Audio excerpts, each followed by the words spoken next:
기도하겠습니다. 거룩하신 하나님 아버지, 이 시간 저희가 온 마음과 뜻과 정성을 다하여 주님을 찬양하고 예배합니다. 저희의 예배 가운데 함께 하셔서 주님께는 영광이요 저에게는 한없는 은혜의 시간이 되기를 원합니다. 저희의 영이 깨어 있어서 하나님의 참 뜻을 분별하여 깨달을 수 있도록 인도해 주시기 기도드립니다. 우리의 소망을 주님 나라에 두게 하시고 이 세상의 풍습과 악함에 흔들리지 않도록 깨어 기도하게 해주시기 기도드립니다. 이 시간 저희의 영이 주님의 말씀을 더욱 사모하기를 원합니다. 성령님 은혜로 함께하여 주시기 기도드립니다. 예수 그리스도의 이름으로 기도드립니다. 아멘. 할렐루야. 저희 이 시간 찬양 드리는 시간 갖겠습니다. 저희 족복을 충만 다 같이 찬양했습니다. 무명이어도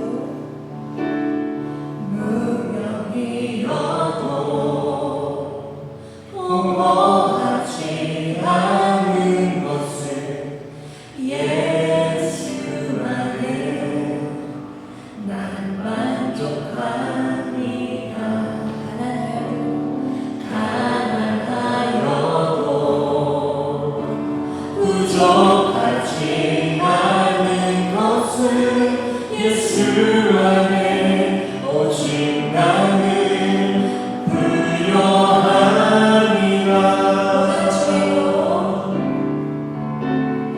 고난 중에도 변명할 수 있는 것은 주에게 믿기 때문이야. 실패하여도 일어설 수 있는 것은 예수 안에 오직 나는 승리함이라. 난 예수로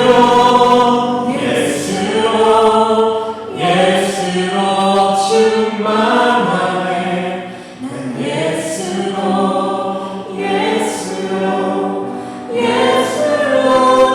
충만하네. 난 예수로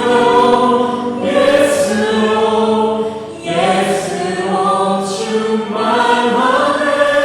영원한 왕 내 안에 살아계시네. 내 몸이 약해도 난 지나지 않는 것을 예수 안에 난 완전하리라. 화려한 세상 두렵지 않는 것은 난 예수로 충만하리라.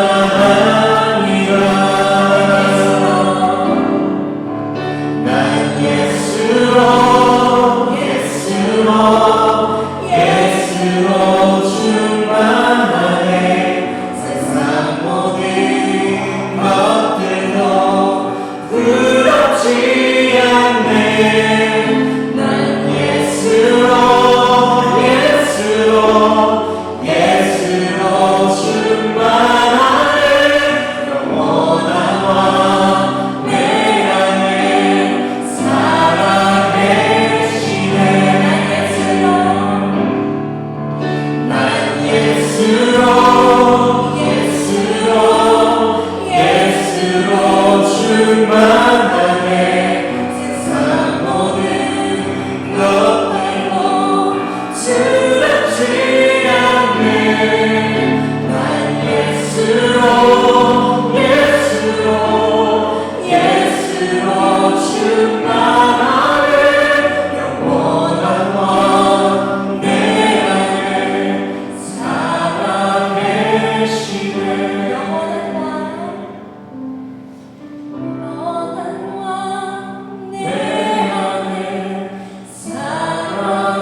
주님 우리 주 하나님 깃발을 엎드리고 흔들며 함께 찬양해 위대하고 강하신 주님 우리 주 하나님 위대하고 강하신 주님 우리 주 하나님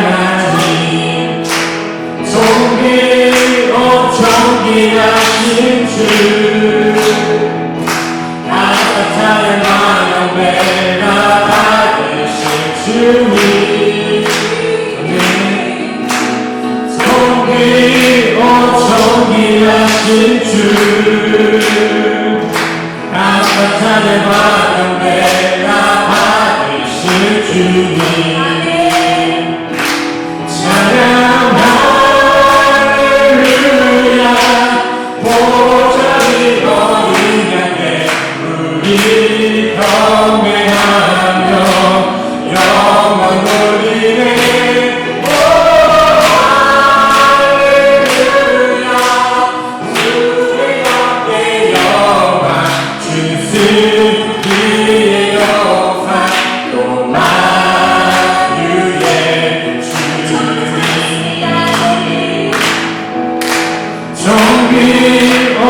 존귀하신 주 아사찬의 바람에다 받으신 주님 존귀하신 주 아사찬의 바람에다 받으신 주님 아멘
부족함이 없으리로다.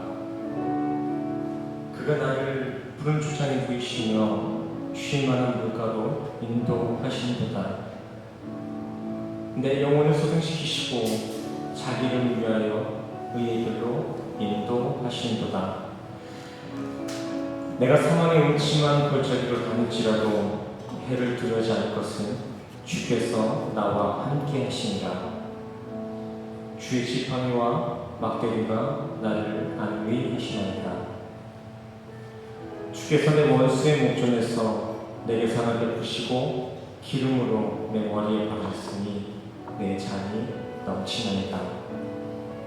나의 평생의 선하심과 인자하심이 정녕 나를 따르더니 내가 여호와의 집에 영원히 거하리로다. 아멘.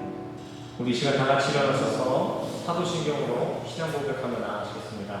앞에 나와 있는 PPT 참조하셔서 함께 사도신경 고백하시겠습니다.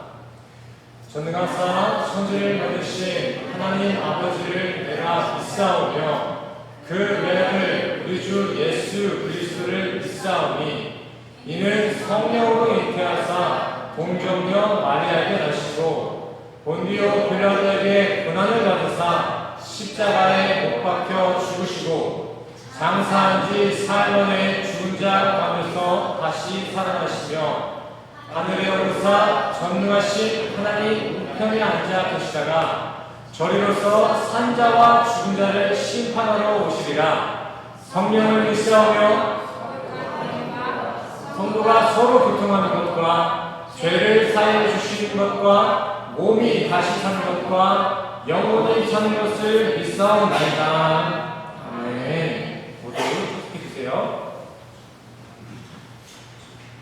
교회의 소식입니다. 오늘 교회에 모이신 모든 성도님들을 주님의 이름으로 사랑하고 축복합니다. 새생명교회 주 예배 시간은 오전 11시입니다. 미리 오셔서 오늘의 말씀을 묵상하시고 기도로 예배를 준비해 주시길 바랍니다. 성경 공부가 필요하신 성도님들은 교회로 연락 주시길 바랍니다. 헌금 시간은 따로 순서에 없으니 봉헌에 감동이 있으신 분들은 분당 문 앞에 놓여진 헌금함에 봉헌해 주시기 바랍니다. 3월 1일 수요일 한국 대전 지역에서 이성훈 담임 목사님, 김나연 선생님의 결혼 감사 예배가 드려집니다. 성도님들의 기도와 축복 부탁드립니다.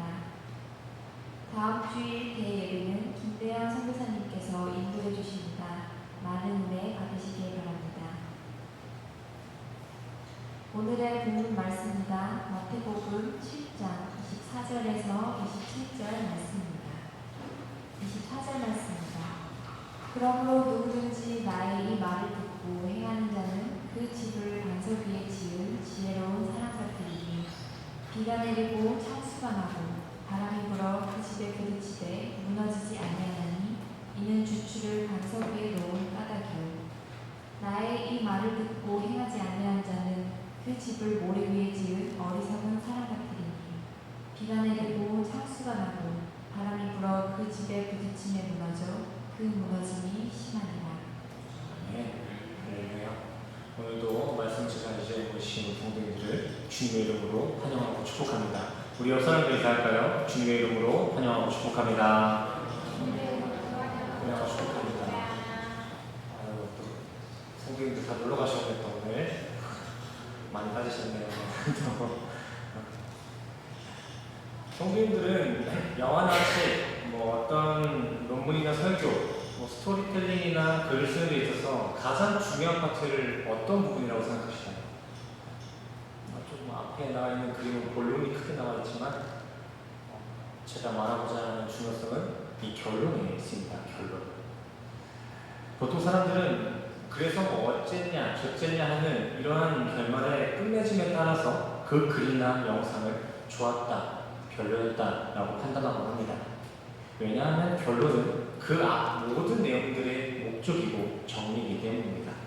그래서 이제 요즘 몇몇 사람들은요, 영화나 드라마를 시청하는 데 앞서서 마지막 회를 먼저 보고 그 마지막 회가 괜찮으면 처음부터 본다고도 합니다.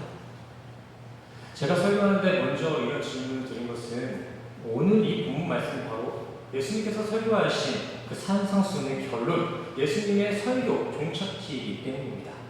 저희 교회도요, 이 산상수훈을 두고 수십 번을 설교를 함께 나누긴 했는데 그 설교의 목적지, 그 설교의 정리가 바로 오늘 본문이 되겠습니다.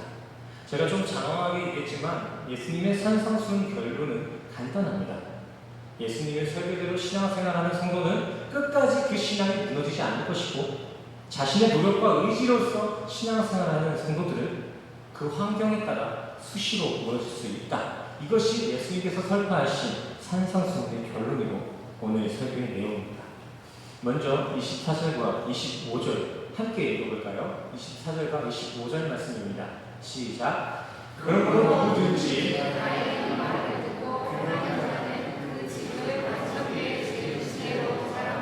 25절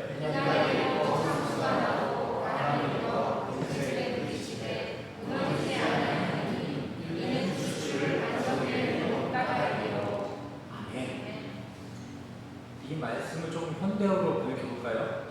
예수님이 말씀하신다 생각하시고 들어보세요.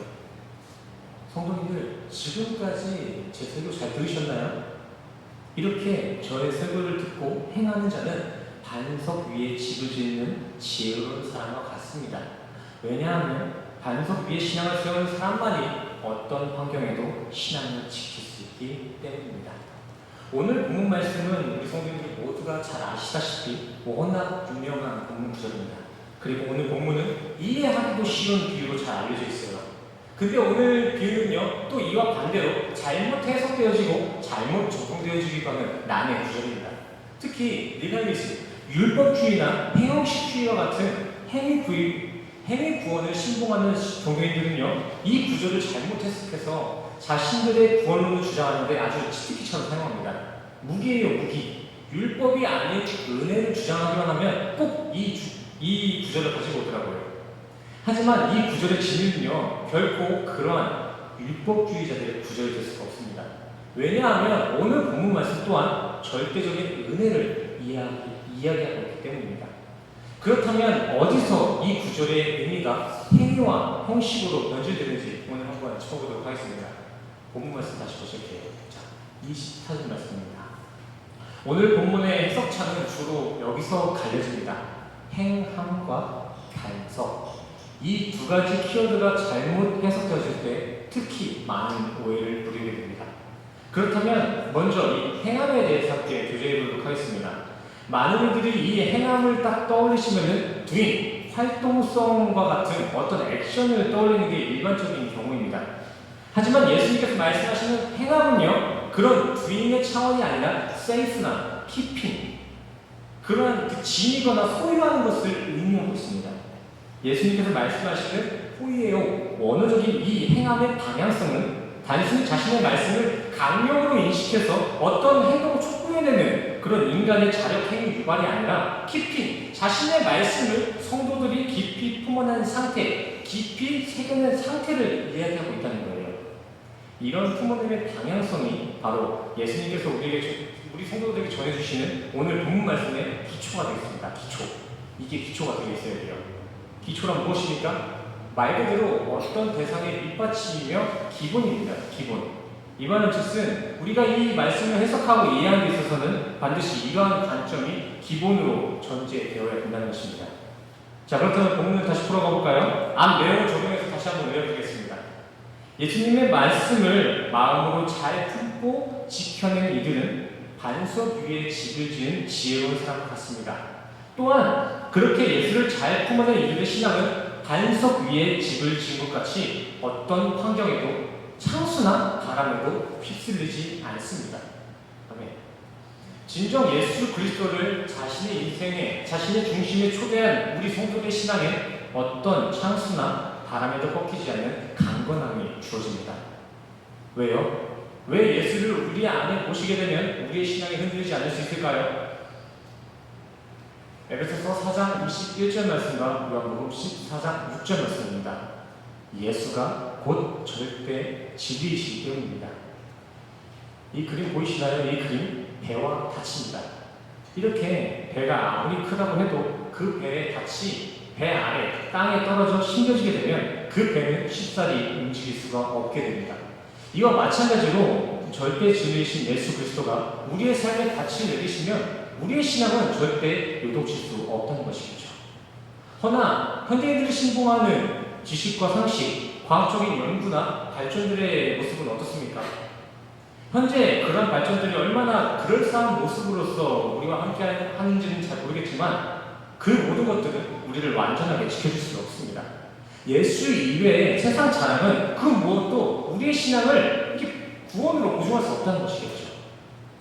이전에 제가 몇 번 예시로 말씀드렸던 것이지만 한 시대의 절대 진리였던 천동설은요, 하루아침에 한순간에 무너져 버렸습니다. 코페르니쿠스의 지동설에 의해서 말이죠. 지금이야 이 천동설이 천대받고 있지만 중세시대 당시까지만 해도 이 천동설은요, 성경과 동일한 위치에 있다고 볼 수 있을 만큼 어마어마한 절대 권위를 갖고 있었습니다. 실제 이 당시 사람들은 천동설의 관점으로 성경을 이해하고 해석하기도 했어요. 그들에게는 이 천동설이 진리였어요, 진리. 그리고 이 천동설을 부인하는 사람들은 진리를 거스르는 자다, 따르지 않는 자들을 배척하고 비난하기도 했습니다. 하지만 그렇게 절대 무너지지 않을 것 같았던 이 천동설, 현 시대 어떤 위치에 놓여져 있나요? 싸구려 유사과가, 아니 그냥 비상식선에 있습니다. 이렇게 세상이 파생시키는, 이 세상이 만들어낸 진리들에는 어떠한 중심이 없습니다. 중심이 완전치 못하다는 것이겠죠. 하지만 예수 그리스도의 이 성경 말씀은 어떻습니까? 아담이 태어나기 이전, 창세 전부터, 아니 지금까지, 아니 영원까지 변함없는 진리로서 우리 인간의 구원을 보증해주고 있습니다. 이게 바로 우리가 예수 그리스도만을 신앙해야 되는 이유이며, 이것이 바로 그리스도인들만이 어떤 창수에도 꺾이지 않는 강건한 신앙을 지닐 수 있는 연유가 되는 줄 믿습니다. 우리 성도님들, 예수 그리스도만이 진리이심을 믿으십니까? 아멘이십니까? 다시 한번 묻겠습니다. 예수 그리스도만이 진리이심을 믿으십니까? 아멘. 바로 그 성도님들의 믿음이 우리 성도님들의 신앙을 구원까지 보증해 주실 줄 믿습니다. 오늘 본문에 나온 키워드 반석을 이해하는 것도 이와 같은 맥락입니다. 자, 반석, 페트라. 반석이란 무엇입니까? 반석.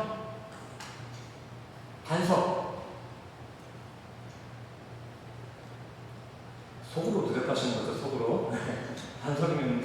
반석이란 무엇인가? 여기서 나오는 이 반석은 단순한 바위를 가르치는 것이 아닙니다. 성경에서 나온 이 반석은 곧 말씀이며 예수 그리스도를 상징하는 표현입니다. 이건 단순히 저의 알레고리적인 해석이 아니라 구절이 증거해주고 있습니다. 저기 나와있죠? 고린도전서 10장 4절 말씀, 이사야 26장 4절 말씀. 중요한 말씀이니까 우리 같이 읽겠습니다. 고린도전서 10장 4절 말씀 함께 읽겠습니다. 시작. 다 같은 신령한 물류를 마셨으니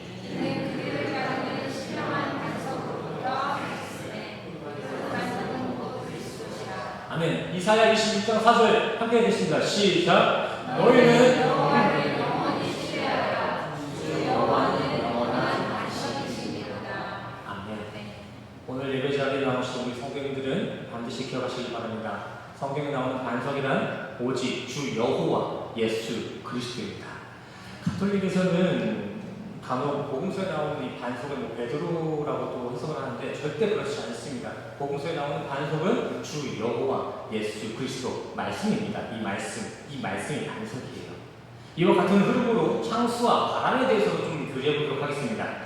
이 단어들의 의미 또한 반석과 해석되는 흐름과 같습니다. 이 비나 창수, 바람도 그냥 자연현상이 아니라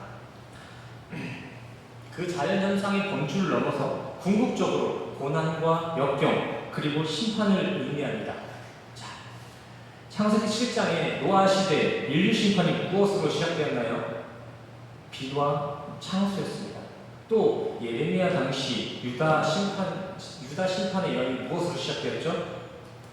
바람입니다. 바람으로 유다의 멸망이 예언됐었죠. 오늘 본문의 예수님께서는 지금 자신의 산상수훈을 반석 위에 세운 지혜로운 이들의 모습으로 마무리 지으시면서 이를 통해서 명확한 구원의 기준과 분명한 성도의 정체성을 제시하신 것입니다. 자신의 설교, 그 산상순의 설교를 마무리하시면서 그 마지막 가운데 성도의 정체성이란 이런 거다라고 우리에게 말씀해 주신 것이죠. 그렇다면 예수님께서 산상순의 결론으로 두신 올바른 성도의 정체성이란 무엇일까요? 성도의 정체성이란 무엇입니까? 우리 성도가 어떻게 진짜 성도가 되죠? 진짜 성도와 가짜 성도를 갈라내는 방법, 반석입니다. 반석. 말씀이신 예수 그리스도가 전제된 말씀 위에 세워진 인생만이 고난 앞에, 심판 앞에서도 감당할 수 있는 구원받은 성도의 모습인 줄 믿습니다. 여기서 중요한 포인트는 내가 무엇을 쌓았냐, 내가 어떤 집을 지었냐가 아니라 어디에 기초를 두었냐, 무엇을 근거하여 인생을 디자인했냐입니다. 이게 포인트예요. 저기 보이시죠? 저 아래 이런 똥물 가운데 예쁜 집 지어봤자 소용 있을까요? 없을까요? 소용 없습니다. 오늘 말씀의 포인트가 그쪽에 있는 거예요. 어떤 곳에 집을 짓고 있냐. 우리 성도님들의 세상 인생사가 아마 삐까뻔쩍해도요, 그 인생의 기초가, 그 터가 예수 그리스도로 다져져 있지 않다면 그건 모두 비바람의 고난 앞에, 창수와 같은 심판 앞에서는 아무런 의미 없는 것이 된다는 것입니다. 왜요? 못 두고 가니까요. 못 두고 가니까. 우리 성도님들 이 세상 가운데 벌어놓으신 거, 이 세상 가운데 만들어 놓으신 인맥 같은 거, 그거 다 들고 갈 수 있다고 생각하십니까? 들고 갈 수가 없습니다. 버리고 가야 되는 거예요. 그래서 예수님께서는 마태복음 6장에서 앞서 우리에게 먼저 그의 나라와 의를 구하라고 하신 것입니다.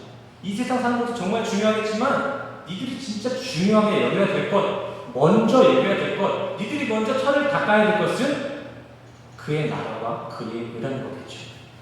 이러한 진리는 오늘 본문 말씀 26절에서도 다시 한번 나오고 있습니다. 26절 함께 읽겠습니다. 시작. 나의 이 말을 듣고 행하지 아니하는 자는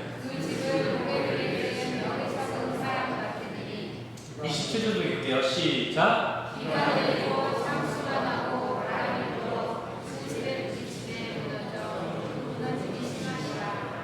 아멘.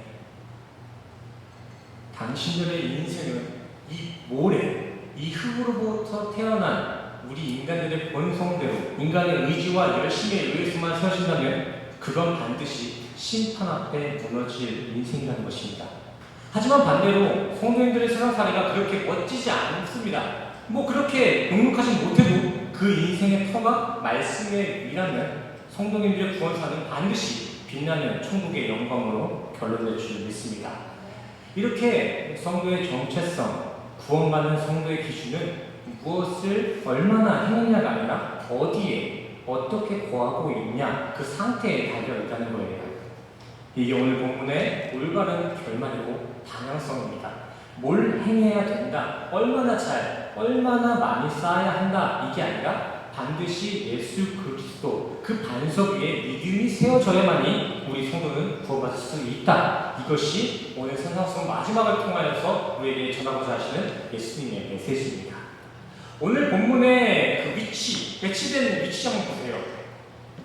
성경책 다들 있으시죠? 성경책을 딱 펴보시면, 실장을 딱 펴보시면은 그 오늘 본문 말씀이 어떤 위치에 있는지 중요하게 보실 필요가 있습니다. 자,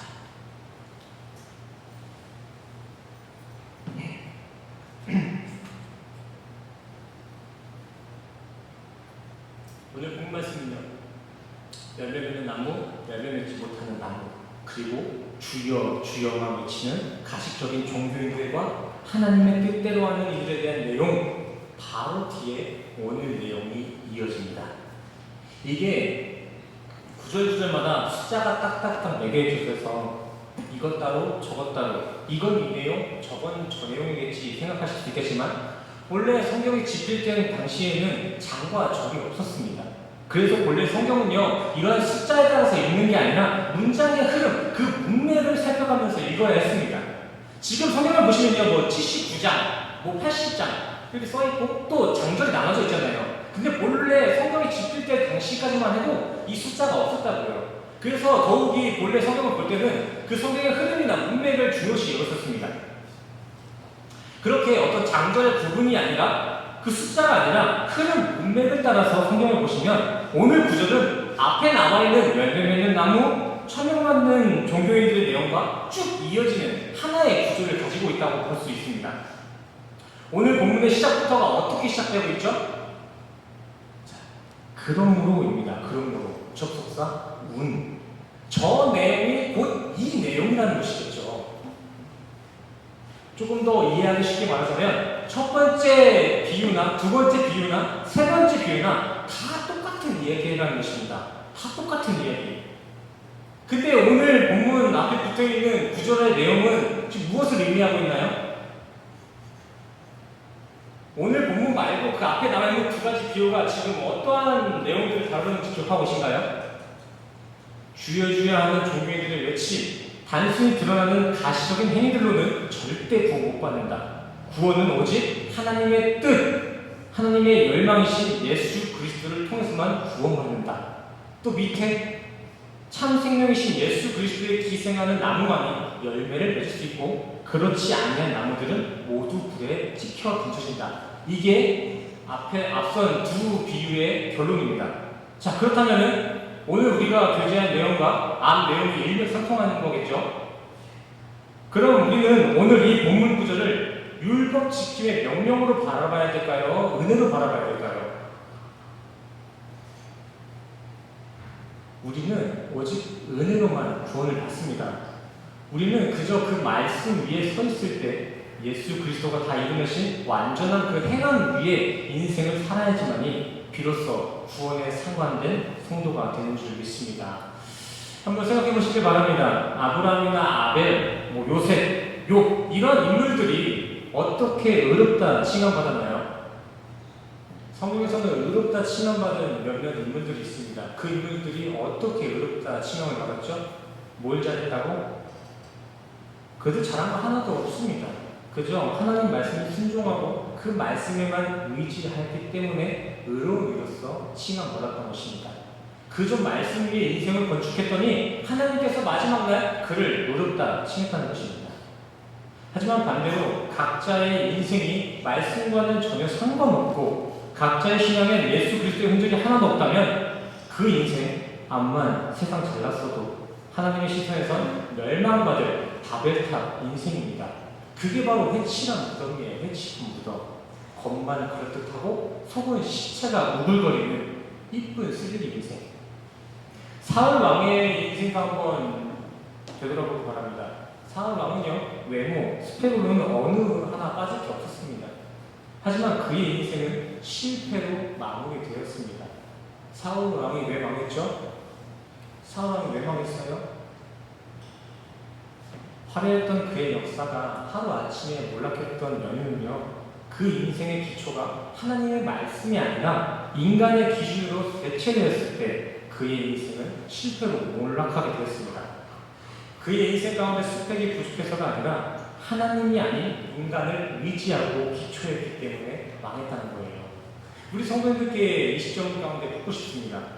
성도님들은 지금 어느 자리에서 어떤 인생을 건축하고 계신가요? 우리 성도님들의 인생의 그 기초, 기반이 무엇으로 다져져 있나요? 정말 죄송한 말씀이지만 이전에 성도님들이 이뤄냈던 공정이 어떻든 간에 그 인생의 터가 반석이신 예수가 아니라면 그 모든 것들은 불법입니다. 불법. 저는 이 시간 우리 모든 성도님들의 신앙의 기초가 그 성도님들의 인생의 터가 예수 그리스도로 위주되기를 간절히 소원합니다. 멋모르고 열심히만 멋들어지기만 사시던 그 인생의 기초가 이제는 나는 죽고 오직 예수 그리스도를 위해 살아가는 참 성도의 그 회개가 일어나기를 간절히 소원합니다. 회개란 무엇입니까? 회개, 저기 앞에 글 나와있죠? 회개란 메타노이아, 예수 그리스도를 향해 다시 인생의 방향을 틀어내는 것, 이것이 회개입니다. 회개. 지금 이 시간 우리 성도님들 모두가 예수님께 돌아오시는 회개가 있기를 간절히 소원합니다. 그렇게 예수 그리스도 안에서만, 그 말씀의 범주 안에서만 우리의 인생이 건축되어질 때 우리 성도님들의 인생은 비로소 어떤 고난과 역경, 심판에서도 지지 않는 천국 구원의 인생이 되는 줄 믿습니다. 우리 마지막으로 우리 옆사람과 인사합시다. 예수님께 이사오세요. 옆사람과 인사하겠습니다. 예수님께 이사오세요. 다시 한번 인사하겠습니다. 먼저 그의 나라와 의를 좀 구하세요.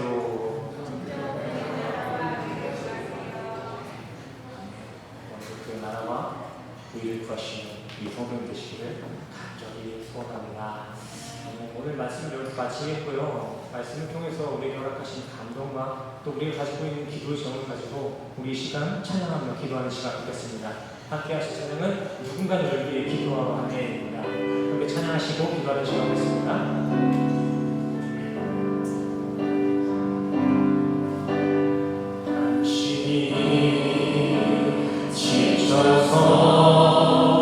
기도할 수 없고 눈물이 빗물처럼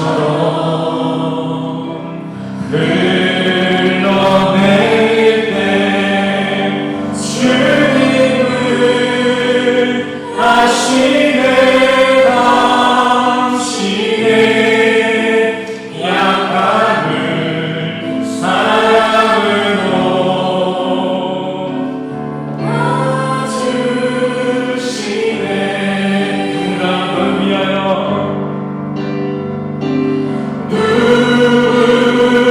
누군가 널 위하여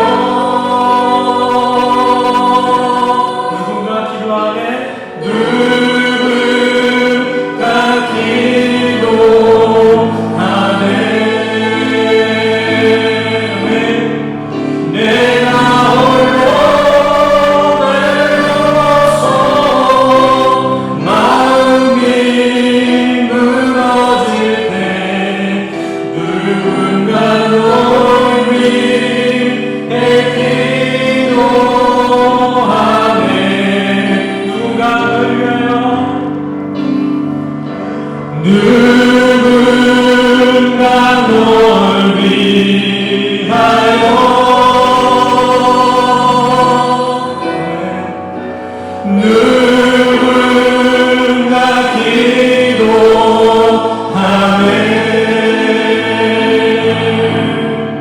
내가 홀로 외로워서 마음이 무너질 때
사랑하여 충만하신 하나님 아버지, 이 시간 우리 성도들 모두가 주님 주신 말씀의 감동에 따라 주님의 말씀 위에 인생을 살아가게 될 다시 한번 다짐합니다.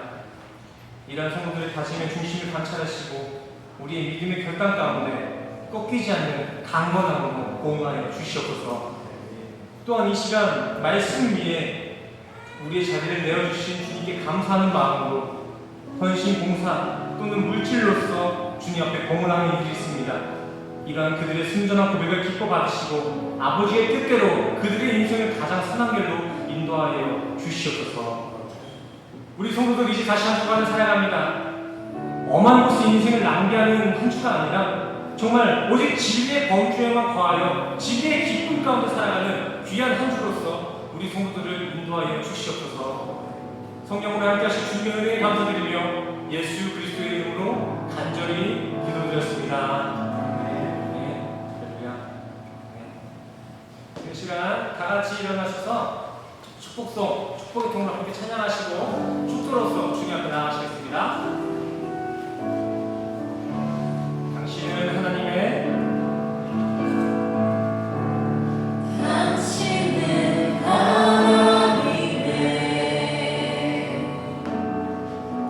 언약 안에 있는 축복의 통로. 우리 성도님들을 통하여서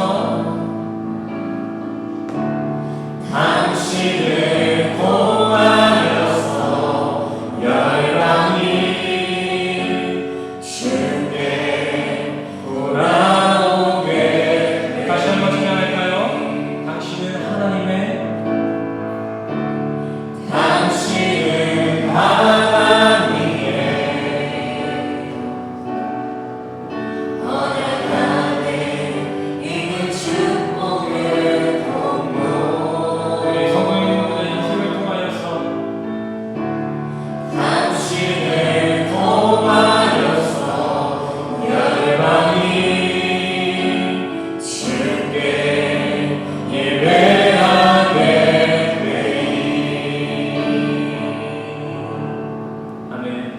다 같이 가슴에 손을 얹으시고 가슴에 손을 얹으시고 함께 축도로 나아가시겠습니다. 함께 축도하시겠습니다.